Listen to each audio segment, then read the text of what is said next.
कुलदीप सिंह पर आए Delhi high court के कंट्रोवर्शियल डिसीजन को सीबीआई ने सुप्रीम कोर्ट के सामने चैलेंज कर दिया है। लेकिन क्या आपने दिल्ली हाई कोर्ट के फैसले को सही से समझा है?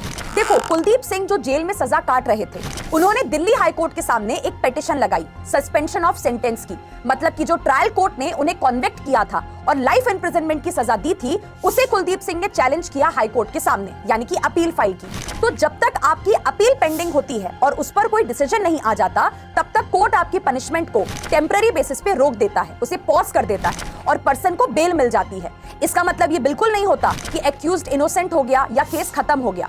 इसे कहा जाता है सस्पेंशन ऑफ सेंटेंस। अब हुआ यूं कि ट्रायल कोर्ट ने कुलदीप सिंह को पॉक्सो एक्ट के section 5 aggravated penetrative sexual assault का दोषी माना था और उन्हें लाइफ इम्प्रिजनमेंट की सजा दी थी। ट्रायल कोर्ट के हिसाब से क्योंकि कुलदीप सिंह एक एमएलए थे, यानी कि एक पब्लिक सर्वेंट थे, और पब्लिक सर्वेंट अगर सेक्सुअल ऑफेंस करता है तो section 5 of POCSO act apply होता है और ऑफेंस एग्रेवेटेड बन जाता है। लेकिन दिल्ली हाई कोर्ट ने इसी बात से डिसएग्री किया।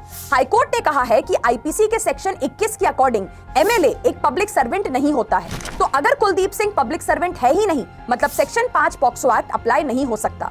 कोर्ट ने कहा कि कुलदीप सिंह पर सेक्शन 3 पॉक्सो एक्ट लगेगा, which is simple penetrative sexual assault, और इस अपराध की मिनिमम पनिशमेंट 7 साल की जेल है। और क्योंकि कुलदीप सिंह ऑलरेडी 7 साल और 5 महीने जेल में काट चुके हैं, जो मिनिमम पनिशमेंट से ज्यादा है, मतलब सजा तो ऑलरेडी कंप्लीट हो ही चुकी है, और इसलिए कोर्ट ने उनके सेंटेंस को सस्पेंड कर दिया। इस पूरे इशू पे आप क्या सोचते हैं, कमेंट सेक्शन में जरूर बताइएगा।